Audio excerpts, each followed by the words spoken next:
नमस्कार, मैं हूं पंकज कुमार। इस खास पेशकश में हम चर्चा करेंगे कि एयर इंडिया प्लेन क्रैश जो कि अहमदाबाद में हुआ था और उसके बाद पूरी दुनिया का दिल दहल उठा था, उसकी वजह क्या रही, इसको जानने की जिज्ञासा सब में मची हुई रही है। और निश्चित तौर पर सब लोग जानना चाहते हैं, क्योंकि अगर हम भारत की बात करें तो एयर नेटवर्क दिन प्रतिदिन बढ़ता जा रहा है। तो आखिरकार इंजन में खामी थी, क्या वजह रही, पायलट से कुछ एरर हुआ या कुछ ऐसा टेक्निकल मिस्टेक हुआ जिसकी वजह से यह घटना घटी। वैसे आपको बता दें कि इन्वेस्टिगेशन ब्यूरो ने 15 दिन बाद एक रिपोर्ट सौंपी है और उसके बाद फिर से यह चर्चा तेज हो गई है कि आखिरकार यह घटना क्या पायलट की चूक से हुई या किस वजह से हुई, या जो थर्स्ट मिलना चाहिए था एरोप्लेन को वो मिल नहीं पाया। दरअसल कई सारे ऐसे सवाल हैं जिनके जवाब हम जानना चाहेंगे, क्योंकि जो प्रिलिमिनरी इन्वेस्टिगेशन है उसके रिपोर्ट आ गए हैं और कहा यह जा रहा है कि इस रिपोर्ट में कॉकपिट में दो पायलट के बीच में जो बातचीत हुई उसका भी ऑडियो रिकॉर्डेड है और उसमें कहा जा रहा है कि इंजन, जो दोनों इंजन थे पावरफुल इंजन, वे स्विच ऑफ हो गए थे, उन्हें फ्यूल मिल नहीं रहा था। तो दरअसल ये स्विच ऑफ क्यों हो गए, फ्यूल मिलना बंद क्यों हो गया, तो तमाम ऐसी बातें सीधे शब्द में आपको सरल शब्दों में बताना चाहेंगे, क्योंकि हमारे साथ एक्सपर्ट जुड़ रहे हैं जिनसे आपका परिचय करा दें।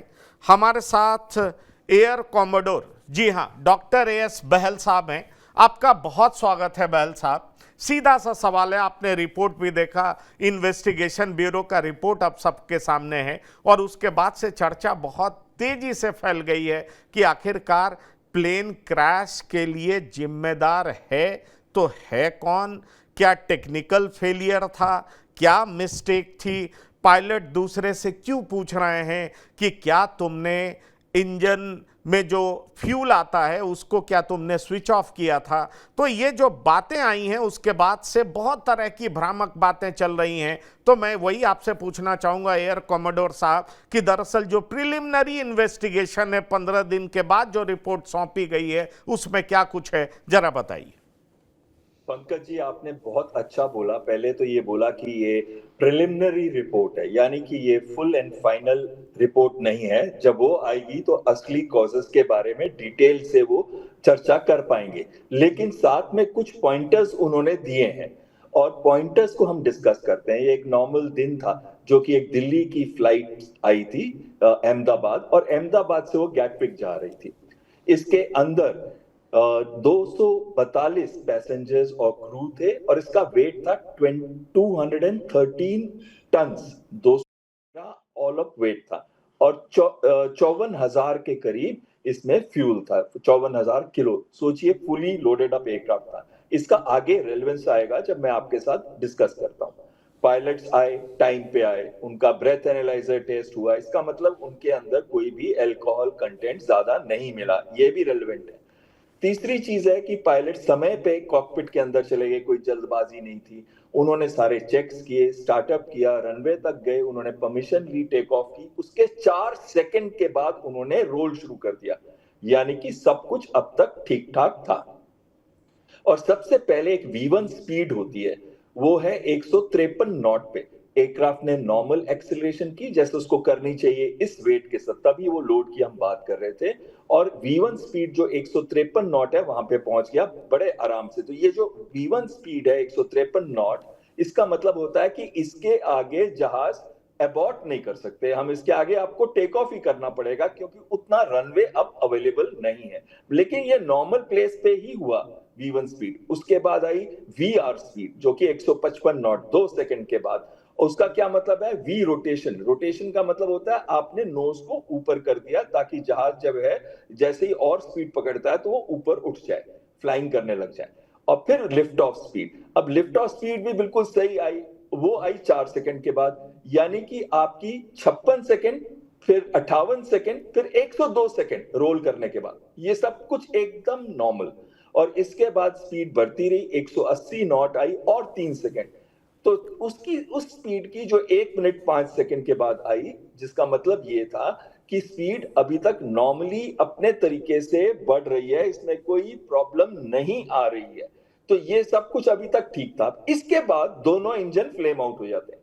अब जो प्रिलिमिनरी रिपोर्ट है वो ये कहती है कि fuel cut off switch transitioned to from run to cut off, मतलब रन कर रहा है इंजन, कट ऑफ पोजीशन पे ट्रांजिशन हो गया। और इसी समय, इसके कुछ समय बाद एक कॉल आती है, एक पायलट दूसरे पायलट से पूछ रहा है डिड यू कट ऑफ, और दूसरा पायलट कह रहा है नो आई डिड नॉट। मतलब कि दोनों में ये चीज डिस्कस हो रही है कि क्या आपने कट ऑफ किया, वो कहता है मैंने नहीं किया। इसका मतलब है दोनों पायलट्स ने कट ऑफ नहीं किया। और जब जहाज का इंजन कट ऑफ हुआ उस समय दोनों इंजन कट ऑफ होने में सिर्फ 1 सेकंड का गैप था। ये बहुत महत्वपूर्ण है। क्यों?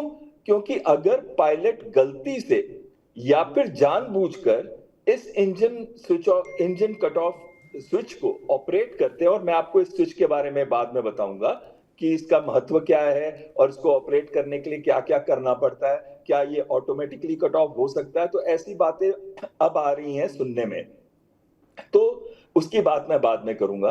तो ये पायलट एक से दूसरे से पूछते हैं, 1 सेकंड का डिफरेंस है। 1 सेकंड का मतलब है कि 1 सेकंड के अंदर पायलट पहले एक इंजन को बंद करेगा फिर दूसरे इंजन को बंद करेगा। अरे आप नॉर्मली भी बंद करना चाहें किसी भी चीज को, जब ऑपरेट करते हैं दो स्विचेस अलग अलग ऑपरेट करते हैं तो कभी भी 1 सेकंड का गैप नहीं होगा, उसमें ज्यादा गैप होगा। और इसका मतलब है कि वो इसमें कुछ और भी है, यानी कि दाल में कुछ और कालापन भी है। और इसके बाद क्या हुआ आप देखते हैं कि 5 सेकंड के अंदर रैट जो है वो डिप्लॉय हो जाता है। रैट क्या होता है?